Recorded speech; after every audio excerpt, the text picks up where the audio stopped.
Le titre ce matin de ce méditation, c'est Quand Dieu veut nous briser pour nous transformer. Est-ce que quelqu'un pense ce matin qu'il n'a pas besoin d'être brisé? N'hésitez pas à lever la main, y a pas... Tu n'as pas besoin d'être brisé. Ah.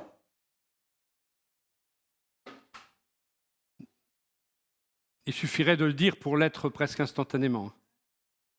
Mais je pense que nous avons tous besoin, à un moment donné, de connaître un ou plusieurs brisements successifs dans le cours de notre existence. Est-ce que vous le croyez? En tout cas, on va le voir ce matin à travers un personnage de la Bible, une personne qui a existé, Jacob.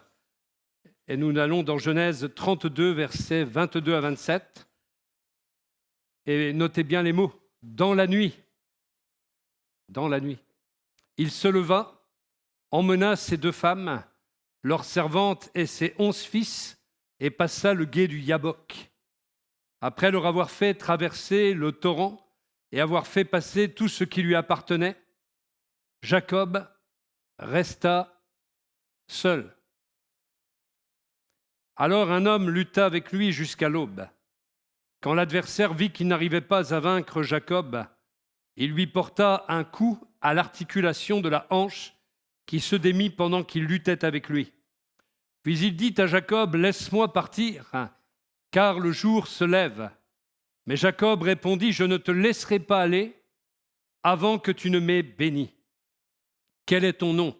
demanda l'homme. « Jacob, » répondit-il.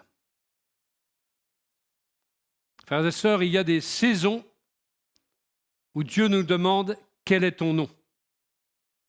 Non pas qu'il ignore notre nom, il est celui qui est omniscient, mais nous avons besoin qu'il nous questionne à ce sujet. Il a besoin de connaître quelles sont nos dispositions, quelle est notre personnalité, quelles sont nos motivations, qu'est-ce que nous voulons au fond.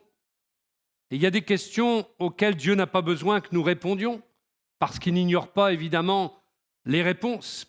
La vérité, il la connaît sur chacun d'entre nous. La Bible dit qu'il sonde les cœurs et les reins. Donc il te connaît parfaitement. La Bible dit même qu'il connaît le nombre de tes cheveux, imagine. Et quand Dieu demande à Adam dans le jardin d'Éden, « Où es-tu » est-ce que vous pensez que Dieu ne savait pas où se trouvait Adam? Il aurait pu se cacher même dans un trou dans une fourmilière en se rendant tout petit, que même Dieu l'aurait vu. Il savait parfaitement où Adam se trouvait. Quand Jésus a demandé à l'aveugle Bartimée, « Que veux-tu que je te fasse ?» est-ce que vous croyez que Dieu ne connaissait déjà pas le besoin de Bartimée? Mais pour autant, il pose la question. Si vous allez chez le psy, je ne sais pas si quelqu'un est déjà allé chez le psy. Les chrétiens ont toujours peur d'aller chez le psy, je ne sais pas pourquoi. Mais il vous pose des questions. Et le grand psychologue qui est Dieu pose des questions. S'il ne vous pose pas des questions, le thérapeute, il ne peut pas vous soigner. Quand vous allez même chez le médecin, que puis-je faire pour vous? Qu'est-ce qui vous amène? Ça dépend des médecins.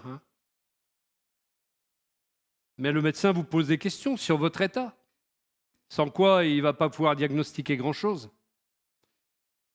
Et lorsque cet homme demande à Jacob, « Quel est ton nom ?» Dieu ne cherche pas une information. Dieu n'est pas en train de faire une enquête, il cherche une révélation. Pas pour lui-même, pour Jacob. Nous avons besoin de révélation sur nous-mêmes. Nous avons besoin de révélation de la part de Dieu, ce qu'il pense de nous, ce qu'il veut faire en nous, le travail qu'il veut opérer en nous par le Saint-Esprit. La Bible parle des opérations du Saint-Esprit. Les opérations, Dieu opère en nous. Jacob sait bien comment il s'appelle lui-même, mais Dieu voulait que Jacob mette enfin des mots sur ce qu'il avait été jusqu'à présent. Est-ce que tu n'as pas besoin de mettre des mots sur ce que tu as été jusqu'à présent? On peut éviter ça. On peut fuir toute sa vie, comme Jonas même. On peut fuir toute sa vie, comme Adam a commencé de le faire. Mais Dieu nous rattrape. Il court plus vite que nous. Il a rattrapé Adam, il a rattrapé Jonas. Je ne sais pas s'il pourrait rattraper le nôtre, par contre. Mais il a rattrapé celui de la Bible. En effet, Jacob, c'est celui qui saisit le talon de son frère, déjà dès le ventre de la mère. Il est celui qui supplante, voilà quelle est son identité. Il est celui qui a toujours cherché à obtenir par ses propres forces ce que Dieu lui avait pourtant promis. Voilà qui était Jacob en partie. Et toute sa vie, Jacob a été un homme qui voulait la bénédiction, mais il a cherché la bénédiction avec ses propres stratégies, avec ses propres manipulations, avec sa ruse, en gros avec la chair. Et maintenant, après 20 années loin de chez lui, il se retrouve dans une situation qu'il ne peut plus contrôler.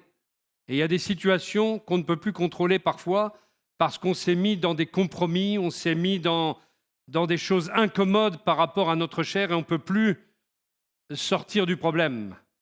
Nous avons besoin d'être opérés par Dieu. Nous avons besoin d'être opérés par le Saint-Esprit. Et tant que le Seigneur n'a pas pu faire ce qu'il veut faire en nous, nous nous confrontons à des murs, nous nous confrontons à des obstacles, nous nous confrontons même parfois à des épreuves ou même à la tentation, parce que nous avons besoin de fléchir le genou. Nous avons besoin de laisser le Seigneur faire ce qu'il a à faire en chacun de nous, pour nous guérir, pour nous restaurer, pour rebâtir sur les ruines de notre vie, pour pouvoir complètement changer les gens que nous sommes.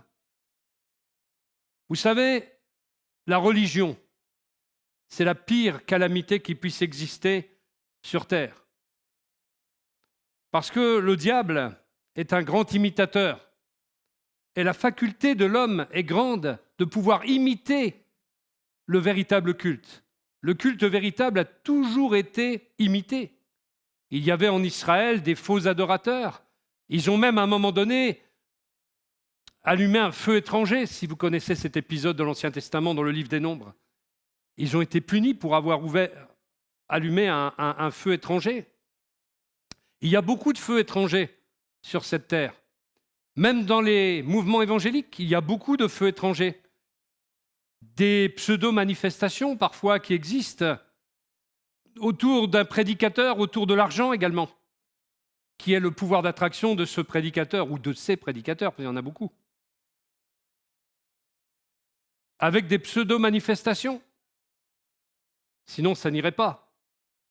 Il y a aussi une capacité à imiter, même pour ceux qui sont sincères, une capacité à imiter le culte évangélique, à être là et être un adorateur parmi les autres, mais le cœur n'y est pas. Ou bien le cœur n'est pas transformé, le cœur n'est pas régénéré, le cœur n'est pas libéré, le cœur n'est pas guéri. On peut même chanter « libéré » avec un grand enthousiasme, frères et sœurs, et ne pas être libéré. Il y a encore des chaînes parfois dans les cœurs des chrétiens. Et malheureusement, on se contente de ces chaînes, on est content avec les chaînes. On croit que parce qu'on est venu chanter « libéré », on va l'être. Mais si le cœur n'y est pas, vous repartez avec vos chaînes.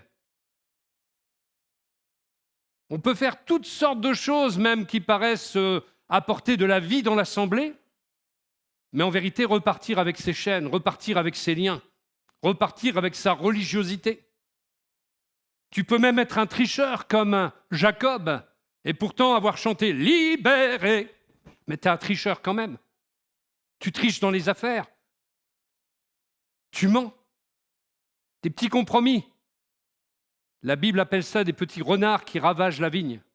On laisse ces petits compromis vivre en nous jusqu'à ce que ça fasse un nid. Et après, on ne peut plus s'en débarrasser.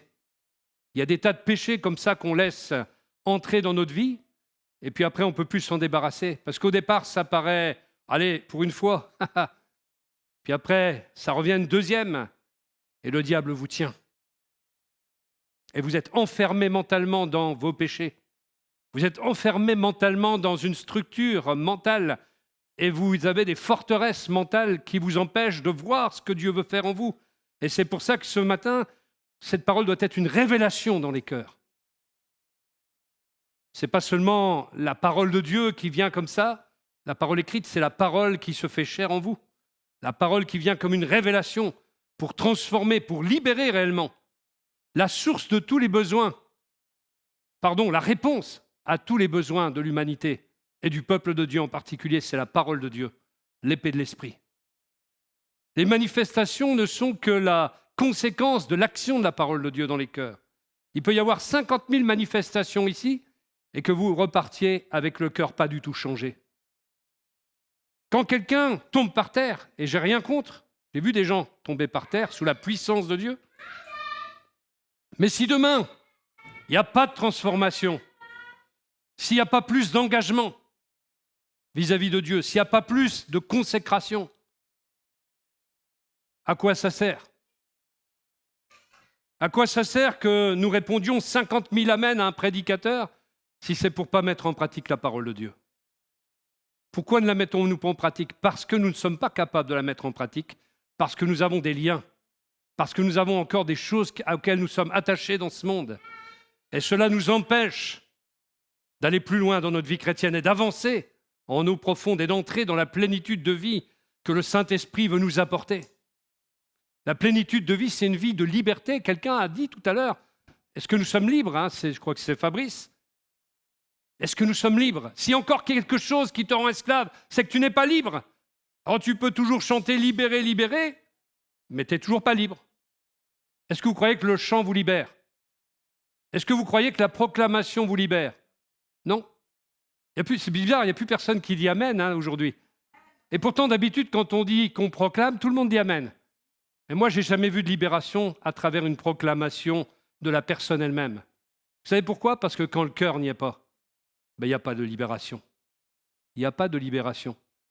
Parce que le cœur est religieux, il est dans l'imitation, il est dans le feu étranger quelque part. Mais il n'est pas dans la réalité, il n'est pas dans l'authenticité. Et c'est ce qui empêche beaucoup de chrétiens d'être libres et de vivre des choses profondes. C'est ce qui empêche les chrétiens de lire la parole de Dieu et de la comprendre, et de la sonder et de l'étudier. C'est ce qui empêche les chrétiens de se discipliner et de travailler avec crainte et tremblement à leur salut. Parce qu'on est lié à l'intérieur, par des péchés qu'on a laissés. Oh, parfois ils ne sont pas gros, ce n'est pas des péchés grossiers. Aucun chrétien ne va dans les péchés grossiers, c'est très rare. Mais c'est les petits péchés, les petits compromis, les petites tricheries, les choses qu'on se permet devant Dieu, parce qu'on n'a pas la crainte de Dieu au fond de notre cœur. Eh bien, un jour, on est confronté à notre vie telle qu'elle est. Et c'est peut-être le moment aujourd'hui où tu es confronté par Dieu dans ce que tu es réellement. Quel est ton nom ? Qui es-tu réellement ? Es-tu religieux ? Es-tu religieuse ? Est-ce que tu es vraiment spirituel ? Est-ce que tu es vraiment libre ? Ça pose question, n'est-ce pas ? Pour Jacob, voilà en effet un événement qui arrive, c'est Ésaü, son frère, qui arrive. Et Ésaü, nous est-il dit avec précision, il vient avec 400 hommes. Je peux vous dire que Jacob, il a dû se pisser dessus. Jacob a eu peur. C'est pour ça qu'on parle de l'angoisse de Jacob. Il se souvient du passé, il se souvient de ce qu'il a fait, il comprend quelque chose. On peut fuir une situation pendant 20 ans sans avoir réglé ce qui se passe à l'intérieur de soi, mais un jour, Dieu nous confronte. Le passé, il n'est jamais derrière nous tant que ça. Il peut l'être géographiquement, mais il est toujours devant nous spirituellement. Et si on ne règle pas les choses, nous sommes confrontés alors aux conséquences. Jacob avait changé de pays, il était parti au pays de Laban. Il avait changé de richesse, il avait changé de statut, il a une famille, il possède de nombreux troupeaux, il a même prospéré dans la terre de Laban, mais il n'a pas encore été profondément transformé.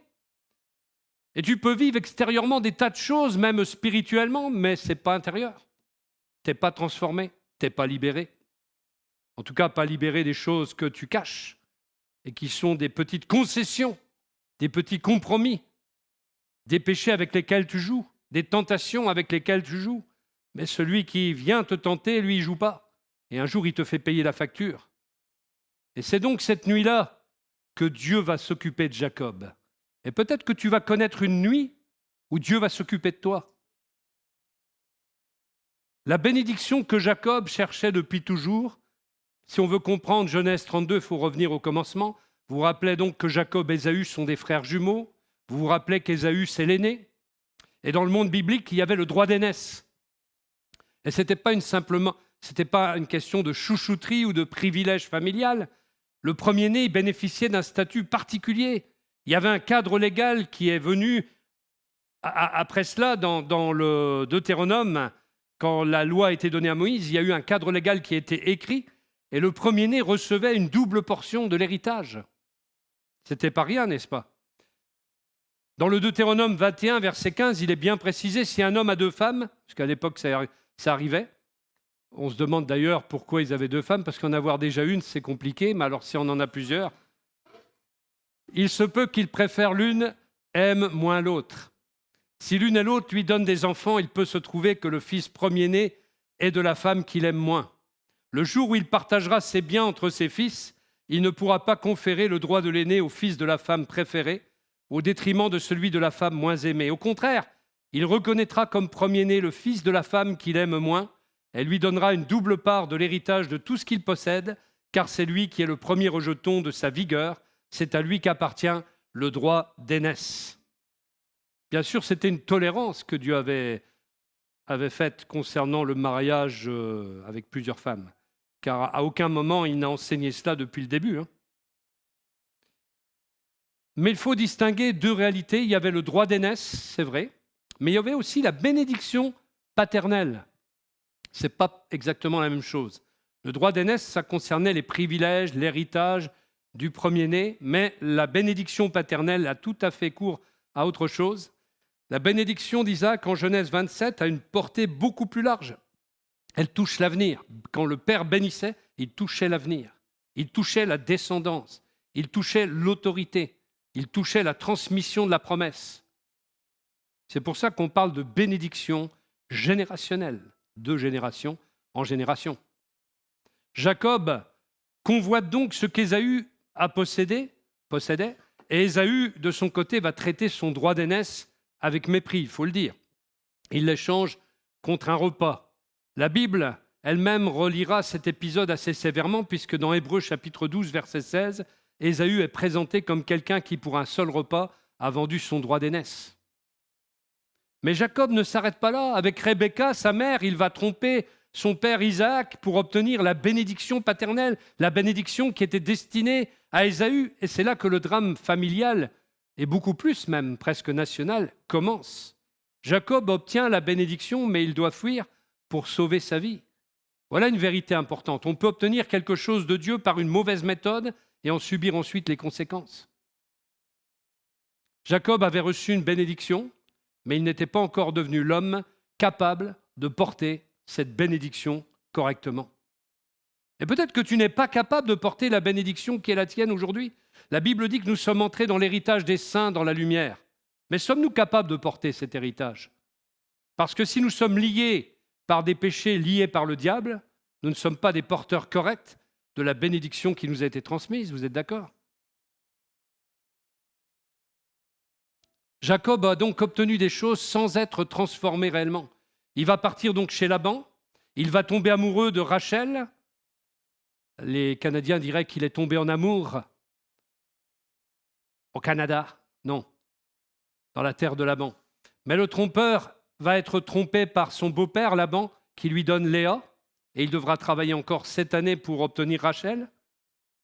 Et pendant 20 ans, Jacob va travailler, Jacob va lutter, Jacob va négocier, Jacob va calculer, Jacob va protéger ses intérêts parce qu'il est tombé sur plus tricheur que lui. C'est comme ça que Dieu aussi a commencé à le briser. Mais pendant ces 20 années, malgré tout, Dieu a fait prospérer Jacob. Il revient avec des femmes, des enfants, des troupeaux, des richesses. Il a quand même été matériellement béni. Extérieurement, Jacob est devenu un homme même puissant, mais intérieurement, quelque chose encore doit être traité par le Seigneur. Et puis il y a une nouvelle qui arrive, donc Ésaü vient à ta rencontre avec ses 400 hommes.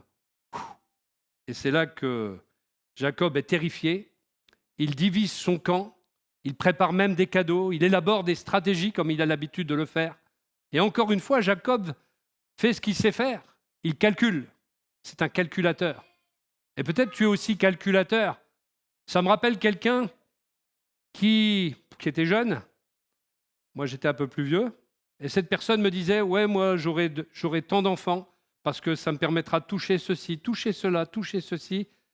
Le gars calculait tout. Ce sont des gens comme ça qu'un jour Dieu brise, pour briser leur stratégie humaine. Mais cette fois-ci, les stratégies de Jacob ne suffisent plus. Il arrive au bord du gué du Yabok, et Genèse nous dit, dans chapitre 32, verset 24, Jacob resta seul. Il y a un moment où on est seul.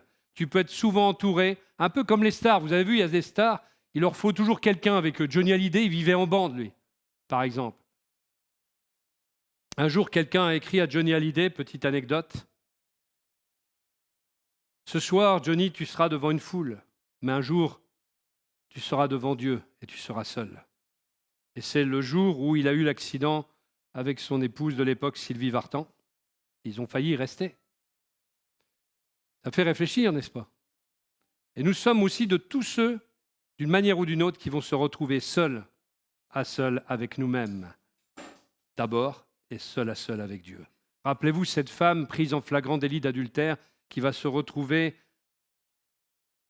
seule à seul avec Jésus, ses accusateurs étant partis. Mais elle reste seule avec Jésus. La bénédiction commence parfois, justement, là où je reste seul. Il y a une progression dans le récit. Jacob a une famille, Jacob a des biens, Jacob a des serviteurs, Jacob a un passé douloureux, Jacob a des promesses, mais maintenant Jacob est seul. Et nous sommes un jour ou l'autre seuls face à nous-mêmes, seuls face à Dieu. Il y a des saisons où Dieu permet qu'on arrive à un endroit où nous ne pouvons plus nous cacher derrière personne. Plus derrière nos parents, plus derrière notre conjoint, plus derrière nos responsables, plus derrière notre passé, plus derrière les circonstances, plus derrière les autres. On peut toujours dire de ce qui nous arrive dans la vie, c'est à cause de mon père, c'est à cause de ma mère, c'est à cause de mon conjoint, la femme que tu m'as donnée, comme disait Adam. C'est à cause de mes responsables, c'est à cause de mon directeur, c'est à cause de ce qu'on m'a fait. Et parfois, ce que nous avons subi est réellement injuste, c'est vrai. Mais il arrive un moment où Dieu nous conduit dans une solitude et où il nous demande, et toi maintenant, qu'est-ce que tu vas faire de ce que tu es devenu? Et la solitude de Jacob, ce n'est pas l'abandon de Dieu. Dieu n'abandonne pas Jacob. J'aimerais dire, Dieu aime Jacob. C'est le lieu de sa rencontre avec Dieu. Il est seul, mais en vérité, il n'est pas seul. Solitaire, mais jamais seul. Dieu va entrer en fait dans la nuit de Jacob et Dieu veut entrer dans ta nuit. Il peut provoquer cette nuit, mais il va entrer dans ta nuit, comme il est entré dans la nuit de Jacob. Alors un homme lutta avec lui jusqu'à l'aube. Le texte est mystérieux, il est vrai. Genèse parle d'abord d'un homme et Jacob comprend ensuite qu'il a rencontré Dieu face à face. C'est pour ça qu'il appellera ce lieu Péniel, car j'ai rencontré Dieu face à face. Osée chapitre 12 interprète cet épisode en parlant de l'ange avec lequel Jacob a lutté, tout en identifiant cette rencontre comme étant le Seigneur Dieu lui-même. C'est donc bien Dieu qui a lutté avec Jacob. On peut y voir une théophanie, même, je dirais, une apparition de Christ dans sa préexistence qui a lutté avec Jacob, une manifestation du Fils avant l'incarnation. Il y a une profondeur mystérieuse dans ce texte, et ce qui est certain, c'est que Jacob a rencontré Dieu, puisque ça, c'est écrit. Le reste n'est que déduction, mais il est écrit que Jacob a rencontré Dieu. Et cette rencontre n'était pas confortable. Croyez que c'est toujours confortable de rencontrer Dieu? Je vais vous dire une chose. Je le disais à quelqu'un, un culte où on n'est pas dérangé par Dieu, par sa présence, un culte où on n'est pas dérangé par la parole de Dieu, je suis inquiet. Très inquiet. Très inquiet. C'est une rencontre qui n'est pas confortable. Dieu ne nous met pas toujours à l'aise. Jacob ne va pas rencontrer un Dieu qui vient simplement lui dire « Jacob, tout est OK. Tout va bien. It's OK. » Continue comme avant. Il rencontre un Dieu qui va le bénir en le confrontant. C'est une confrontation violente. C'est toute une nuit que ça a duré. Dieu ne veut pas seulement bénir ce que je fais, il veut transformer celui ou celle que je suis. C'est ici que le message prend toute sa force. Il y en a beaucoup ici qui veulent être bénis. Qui veut être béni? Levez la main. On voit qui veut être béni ici. Mais qui veut être transformé? Je vois qu'il y en a qui ont flairé le piège. Être béni ne suffit pas. Il faut être transformé. Jacob avait été béni, mais il n'a pas été transformé. Et Dieu veut nous transformer. C'est ici que le message prend toute sa force. Jacob voulait une bénédiction, Dieu voulait le transformer. Dieu voulait lui donner une nouvelle identité, parce que tout passe par là.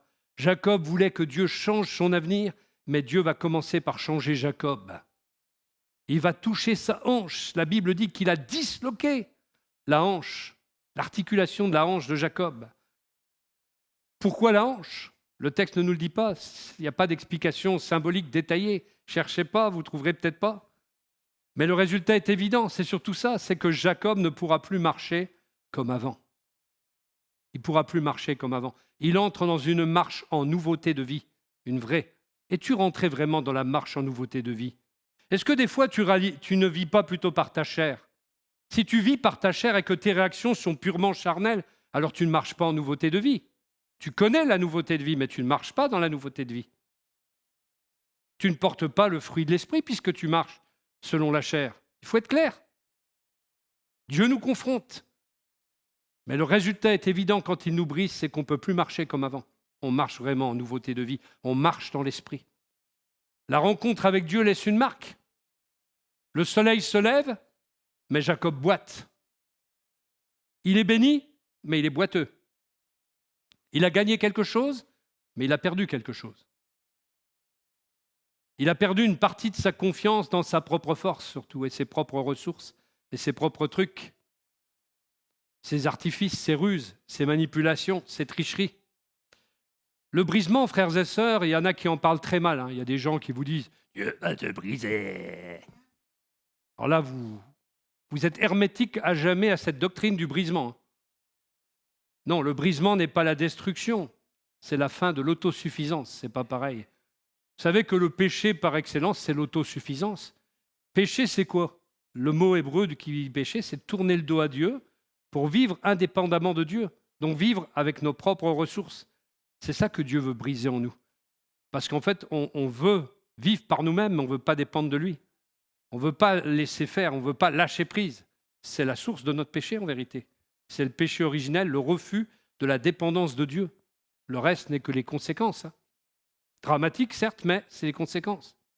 Il n'y a pas un auteur meilleur, un auteur chrétien chinois, qui a été meilleur dans ce domaine du brisement que Watchman Nee, dans ses livres, vous en trouvez peut-être ici. Il a écrit L'homme spirituel, il a écrit La vie chrétienne normale, il a écrit sur ça et c'était très bien. Il a discerné dans les Écritures la nécessité d'être brisé. Et dans sa réflexion, il insistait sur le fait que le problème des servantes et des serviteurs du Dieu vivant, les chrétiens, n'est pas l'absence de zèle ou l'absence de connaissance parfois, mais c'est ce qui, dans notre vie naturelle, résiste au gouvernement du Saint-Esprit. Le refus de se laisser gouverner, maîtriser par le Saint-Esprit. Un des chants de réveil des années passées, rends-toi maître de mon âme, ô Saint-Esprit. Rends-toi maître de mon âme. On ne chante plus trop des choses comme ça. Il écrivait que le grand obstacle au travail de Dieu, c'est nous-mêmes.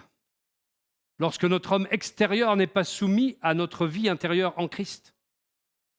Le brisement, ça signifie donc pas ça ne veut pas dire que Dieu détruit notre personnalité. Ça signifie que Dieu traite ce qui en nous veut rester indépendant de lui. Dieu ne veut pas détruire Jacob, et il ne veut pas te détruire non plus. Il veut faire mourir le Jacob qui veut toujours tout contrôler, qui veut toujours ne pas lâcher prise, qui veut saisir, qui veut calculer, qui veut obtenir par lui-même. Voilà ce qu'il veut briser en nous. Le brisement, c'est quand Dieu touche l'endroit d'où je tire ma force. Jacob avait toujours fonctionné par ses propres capacités, son intelligence, sa stratégie, sa négociation, la capacité à négocier, sa capacité à anticiper les choses, sa capacité à manipuler même, et puis sa capacité à se débrouiller, la grosse débrouille. Et Dieu touche précisément cet homme-là en lui. Et à partir de cette nuit, Jacob pourra encore marcher, certes, mais il ne marchera plus jamais de la même manière. Amen. Quel est ton nom ? Dieu confronte Jacob à son identité.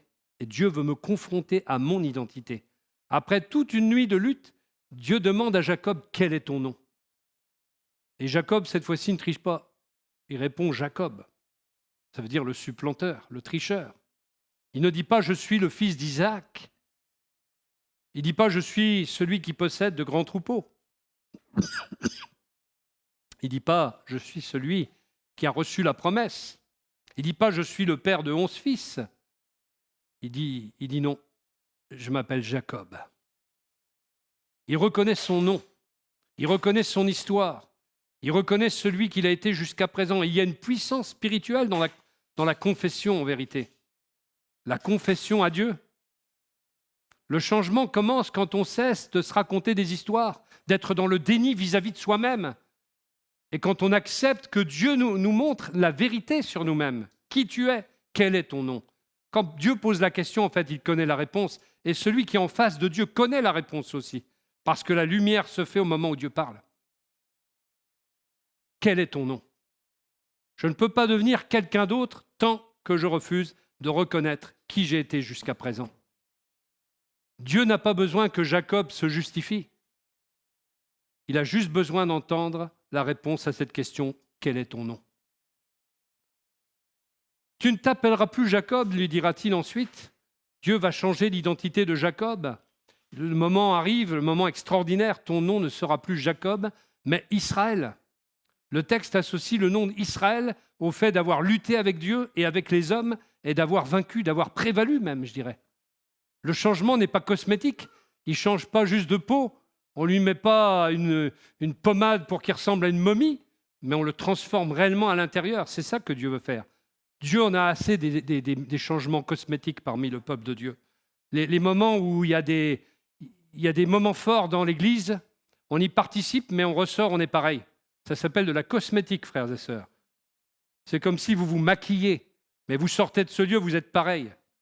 C'est de la triche devant Dieu. Vous avez beau arborer le plus beau sourire, la plus belle brillance extérieure qui soit, après un tel moment de joie qui peut avoir eu lieu, si la transformation n'est pas à l'intérieur, vous avez manqué le but. Et je rappelle que péché égale manquer le but, manquer la cible. Si Dieu ne peut pas vous transformer, vous péchez parce que vous manquez la cible. Vis-à-vis de Dieu, vous êtes des transgresseurs parce que vous ne laissez pas transformer votre vie complètement. C'est vous qui décidez, ce n'est pas lui. Donc vous ne dépendez pas de lui, vous dépendez uniquement de vos ressources à vous et de votre propre volonté qui est dure, implacable et qui s'oppose, qui résiste au Saint-Esprit. Dieu ne dit pas « Jacob, je vais améliorer ton comportement ». Dieu ne fait pas de cosmétique. Il dit « ton identité doit entrer dans une nouvelle dimension de vie ». Et cette parole sera reprise dans Genèse 35 où Dieu va confirmer à nouveau à Jacob son nouveau nom et il va l'associer à la promesse d'une nation et à des rois qui vont être issus de lui. La descendance messianique, la lignée messianique, frères et sœurs. Il faut donc voir cette scène du gué du Yabok dans une perspective beaucoup plus large que la vie de Jacob lui-même. La destinée d'Israël commence dans une nuit où Dieu a transformé Jacob. Ce qui se passe dans l'intimité devient finalement une bénédiction pour une multitude d'hommes et de femmes et pour même des nations païennes. Ne sommes-nous pas des païens au départ, nous goûtons à la bénédiction de Jacob aujourd'hui. D'Abraham, il manquait une dimension d'ailleurs. Il y avait le Dieu d'Isaac, d'Isaac, et il manquait le Dieu de Jacob. Parce que le Dieu de Jacob, c'était le Dieu d'Isaac, c'est le Dieu d'Abraham, mais ce n'était pas le Dieu de Jacob. Tu as besoin de rencontrer ton Dieu.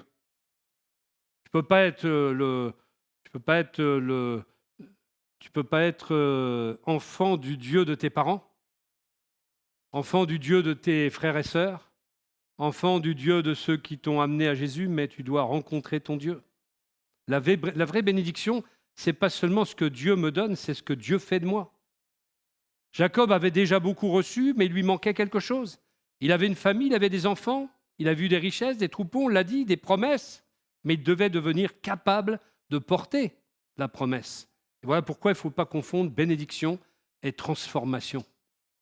On peut être béni matériellement, mais ne pas être profondément transformé dans le cœur.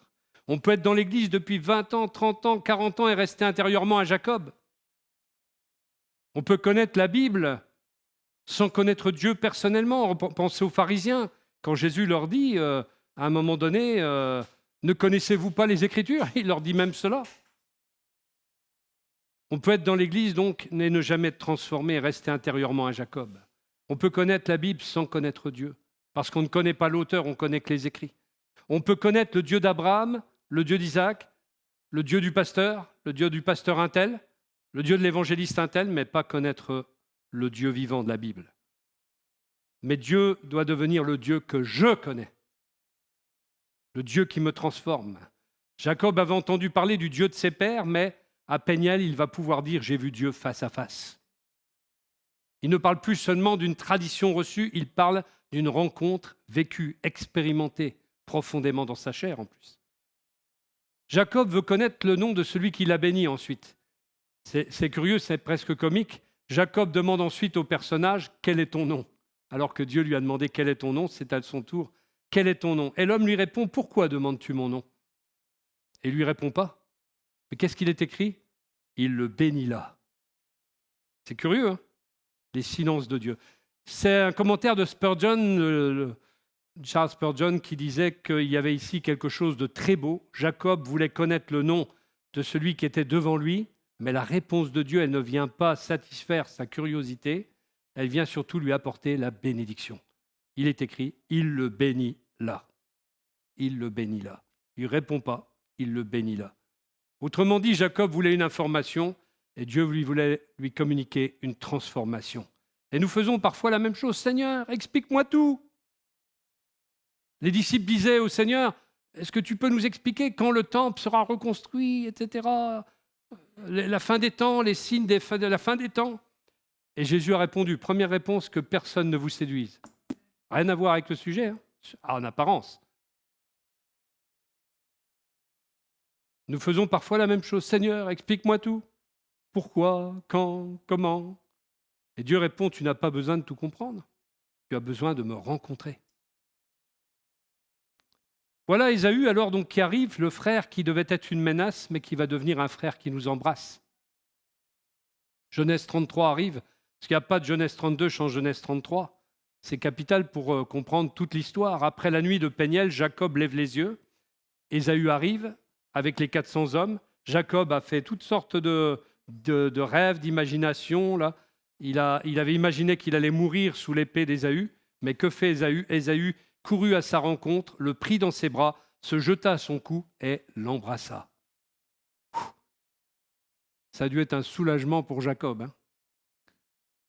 Ils pleurent tous les deux. Il y a ici une extraordinaire ironie divine. Jacob avait passé la nuit à lutter avec Dieu avant de devoir affronter son frère qu'il n'aura pas à affronter finalement. Après avoir été transformé intérieurement, il peut enfin entrer dans la plénitude de cette rencontre avec son frère. Mais attention à ne pas aller trop loin dans le texte. La Bible ne nous dit pas qu'il y ait eu un pardon mutuel. Hein. Il n'y a rien de dit sur tout ça. Il n'est pas question du pardon. Voilà. On ne peut pas inventer une repentance qui n'a pas racontée par la Bible. Mais ce qui nous est montré est magnifique, c'est qu'Ésaü choisit l'accueil plutôt que la vengeance. Il a accueilli son frère chaleureusement. Après 20 ans, celui que Jacob avait imaginé comme son bourreau va courir vers lui et l'embrasser. Le contraste avec l'angoisse et la peur de Jacob est très saisissant finalement. Les commentateurs, les théologiens soulignent cette tension entre la peur de Jacob et l'accueil que lui a fait Ésaü. Il y a quelque chose qu'on doit apprendre d'Ésaü là-dedans. Ésaü aurait pu dire enfin, maintenant je vais te faire payer. Il avait humainement toutes les raisons d'être en colère. Jacob lui avait pris son droit d'aînesse, Jacob avait trompé leur père, Jacob avait fui. Ésaü aurait pu conserver 20 ans de haine, mais peut-être lui aussi il a réfléchi sur son attitude envers le droit d'aînesse. Et quand il voit son frère, il court vers lui. Même s'il y a eu pardon, le pardon ne nie pas le passé. Et le passé a eu lieu, il faut passer au-dessus. Il refuse simplement, Ésaü, que le passé continue à gouverner l'avenir. Et ça nous interpelle, finalement. Il y a des personnes qui vivent encore avec quelqu'un qui n'est plus là. Des morts à qui vous n'avez pas pardonné, peut-être. Donc les morts sont encore là, du coup. Ce n'est pas eux qui doivent gouverner, c'est Christ en nous. Une parole prononcée il y a 20 ans peut continuer à vous gouverner. Les paroles que vous avez reçues de vos parents, malgré que vous avez chanté « Libéré, pardonné », en pardonnez-vous l'être. Libéré, c'est moins sûr. Si c'est votre papa ou votre maman qui vous a dit des mauvaises choses dans votre enfance, qui gouverne, qui, dans vos souvenirs, vous gouverne sans que vous le sachiez, à travers eux, Satan, évidemment, vous n'êtes pas libre. Il faut donc être confronté, être transformé et véritablement libéré. Après, vous pourrez chanter libéré, mais quand vous allez le chanter, vous allez peut-être franchir le mur du son, parce que ça serait une véritable libération. Une parole prononcée il y a 20 ans peut continuer à nous gouverner. Une blessure continue à décider de nos réactions. Une trahison ancienne peut continuer à déterminer notre manière d'aimer. Mais Genèse 33 nous montre une autre possibilité, ne pas laisser hier posséder demain. L'homme brisé peut enfin rencontrer ce qu'il fuyait. C'est là le cœur du message. Avant Péniel, Jacob fuyait Ésaü. Après Péniel, Jacob va à la rencontre d'Ésaü. Avant Péniel, Jacob essaye de contrôler la situation. Après Péniel, Jacob avance et il dépend de Dieu. Avant Péniel, Jacob, il se tient sur sa propre force. Après Péniel, Jacob, il marche en boitant. Et paradoxalement, c'est lorsqu'il devient faible qu'il devient réellement fort. Et Paul a dit, quand je suis faible, c'est alors que je suis fort. Le principe du brisement chrétien n'est pas Dieu va te rendre faible pour te détruire, mais le principe, c'est Dieu va t'apprendre à ne plus dépendre de ta propre force. Voilà ce qu'est le brisement biblique. Et il y a un signe chez le brisé. La personne brisée a un signe en elle. Elle marche autrement. La Bible dit dans Genèse 32, le soleil se levait lorsqu'il passa Péniel. Jacob boitait à cause de sa hanche. Quel magnifique symbole pour terminer cette nuit. Le soleil se lève, mais Jacob boite. Il entre dans un nouveau jour avec une ancienne blessure qui est devenue le rappel d'une nouvelle dépendance, celle en vis-à-vis de Dieu. Chaque pas va lui rappeler « je ne suis plus l'homme d'avant ». Je ne veux plus fonctionner comme avant. Je ne peux plus compter uniquement sur moi-même et sur mes ressources, mes tromperies, mes manipulations. Spurgeon a justement relevé cette idée, la faiblesse de Jacob devient un mémorial permanent de son expérience avec Dieu. C'est beau ça, un mémorial permanent de son expérience avec Dieu. Frères et sœurs, le brisement, c'est aussi une porte vers notre destinée.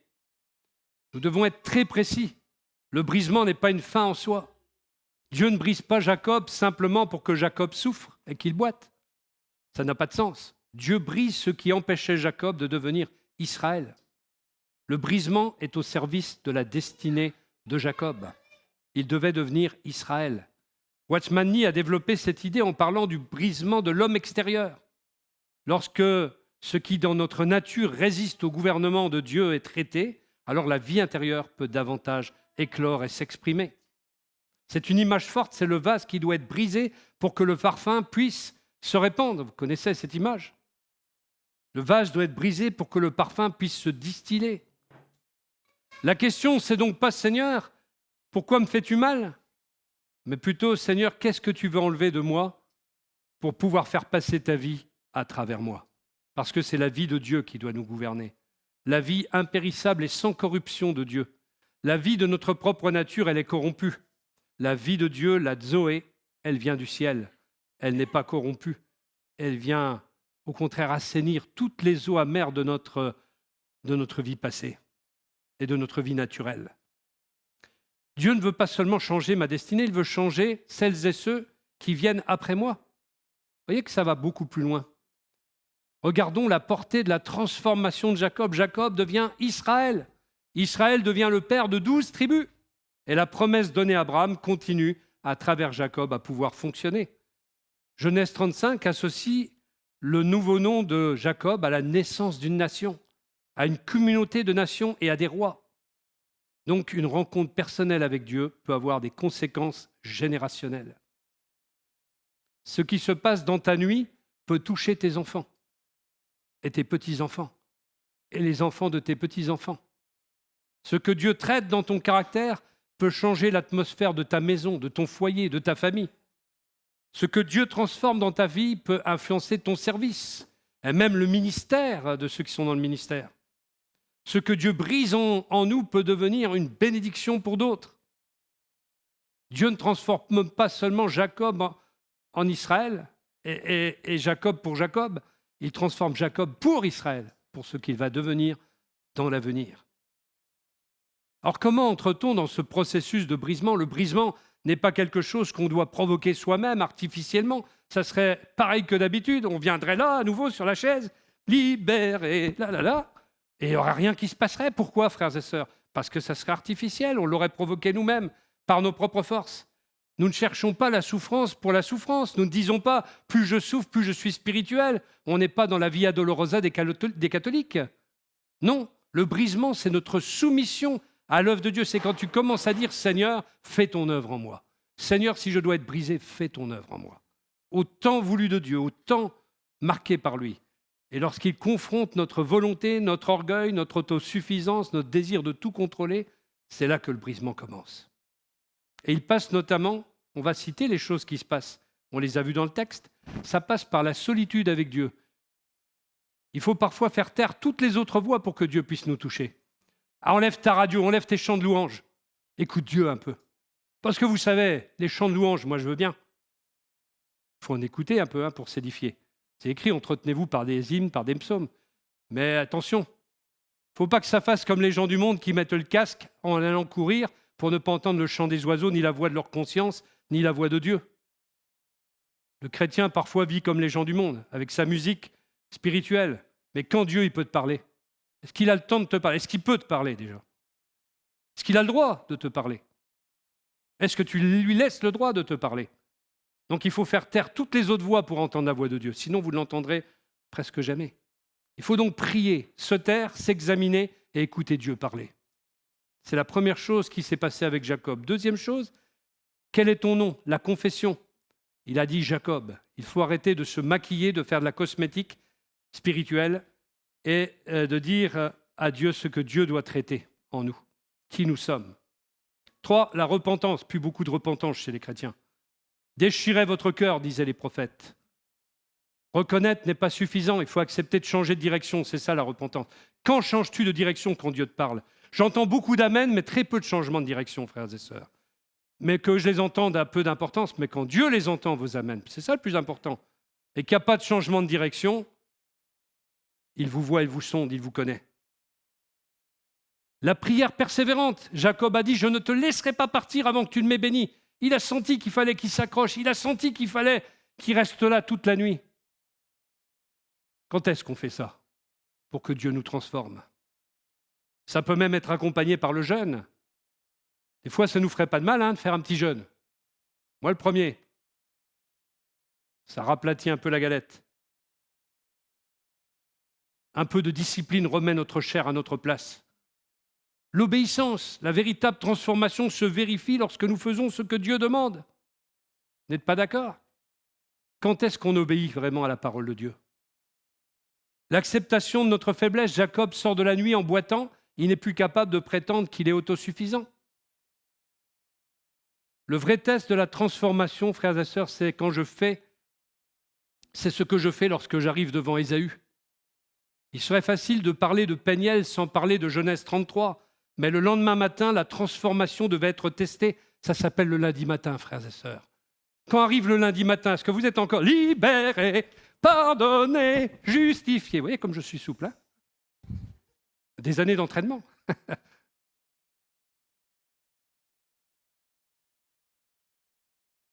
Le lundi matin, c'est le test de Jacob, le test de Peniel. Est-ce que je suis vraiment transformé par ce que j'ai entendu le dimanche ? Le lundi matin, la transformation doit être testée devant les collègues, devant la famille, etc. Jacob rencontre Ésaü. Et le texte dit, lui-même passa devant eux.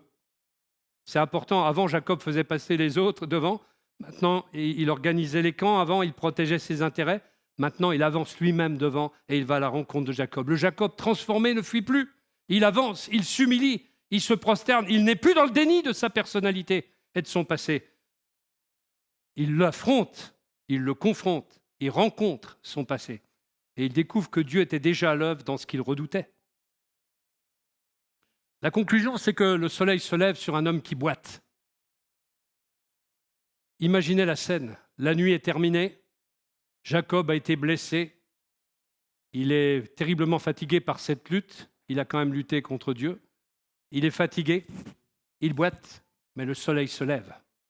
Et il s'avance vers Ésaü. Il n'est plus exactement le même homme. Il a encore une faiblesse, mais il a une nouvelle identité. Il boite, mais il avance. Il est faible, même désormais il est béni.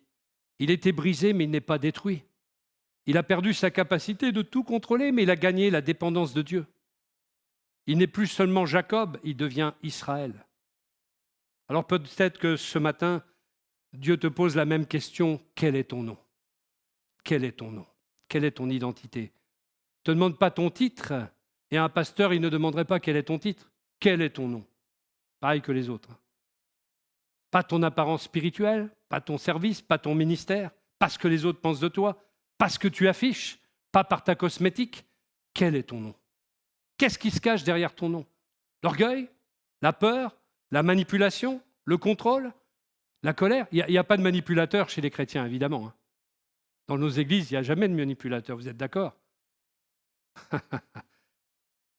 C'est bien, vous êtes lucide.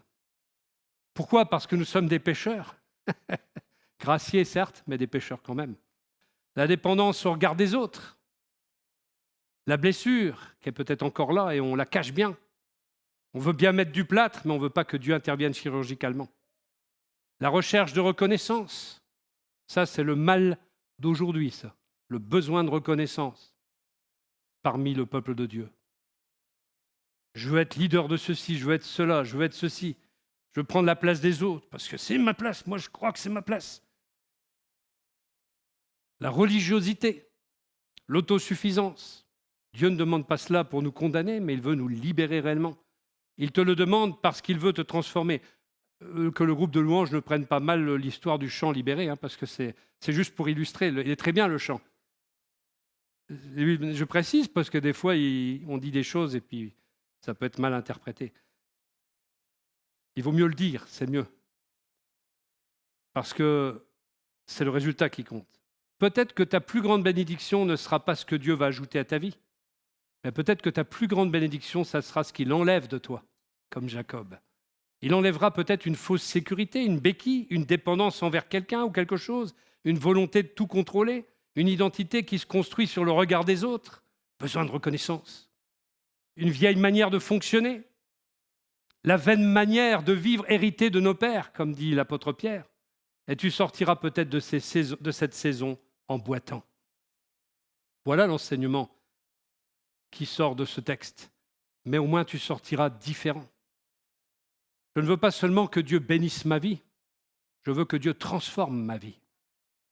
Je ne veux pas seulement recevoir quelque chose de Dieu, mais je veux rencontrer Dieu. Je ne veux pas seulement changer ma destinée, je veux devenir un homme ou une femme capable de porter cette destinée. Et je ne veux plus être Jacob alors que Dieu m'appelle à devenir Israël. Et peut-être que ce soir, Dieu te conduit au gué de Yabok. Il te laisse seul, il touche ta hanche, il va demander ton nom, et lorsque le soleil se lèvera, tu marcheras peut-être en boitant, mais tu ne marcheras plus comme avant, parce que tu auras rencontré Dieu, et celui qui rencontre Dieu véritablement ne sort jamais de sa présence exactement comme il y est entré. Ce matin, si tu sors pareil que tu es rentré, c'est que tu n'as pas rencontré Dieu. Pas qu'on se raconte des histoires, frères et sœurs. Il y a des fois, on est là, on regarde autre chose, on pense à autre chose. On a vécu 2 heures de culte, mais on n'était même pas vraiment là. Donc on n'a pas rencontré Dieu, on est d'accord. Pour rencontrer Dieu, il faut être concentré, il faut y aller, il faut entrer. Du début jusqu'à la fin. Mais là, souvent, on est distrait. On n'est pas dans le culte. Donc on ne rencontre pas Dieu. On ressort, on est pareil qu'avant. On a chanté, on a fait plein de choses, on a fait de la religion, mais on n'a pas rencontré Dieu. C'est là toute la différence. Cessons avec ces comportements. Rompons avec ces comportements. Je sais que vous ne le faites pas exprès. Hein. Ce n'est pas volontaire. C'est parce qu'il y a des séductions. Nous vivons quand même dans le monde toute la semaine. Hein. Là, on est rassemblés ensemble. Il y a un éclairage qui se fait, mais toute la semaine, on est un peu tout seul. Et les séductions du diable, elles viennent. Et il nous fait croire qu'on est ceci, qu'on est cela, alors qu'on ne l'est pas. Et la parole de Dieu rectifie, elle est correctrice. Non pas pour nous détruire, ni pour nous culpabiliser, mais pour nous entraîner dans la volonté de Dieu, dans son sillage, dans sa direction. Et surtout de vivre la véritable liberté, de sorte que quand on va chanter le fameux cantique, on va le vivre réellement. C'est pas mieux de le vivre plutôt que de le chanter extérieurement? Alors sans doute certains le vivent, hein, mais d'autres non. Tu as besoin de rencontrer ta nuit. Tu as besoin de rencontrer Dieu. Tu as besoin de vivre cette nuit. Tu as besoin d'arrêter ton déni dans tout ce que tu es. Tu n'es pas ce que tu dis être. Alors arrête, devant Dieu, ça ne marche pas. Tu peux tromper qui tu veux, mais tu ne tromperas pas Dieu. Et surtout, tu rateras le but. Tu rateras ce que Dieu veut pour toi. Tu rateras la transformation qu'il veut opérer en toi. Et ça, c'est dommage de rater, de passer à côté du but. La bonne œuvre qu'il a commencée en nous, il l'achèvera. Amen.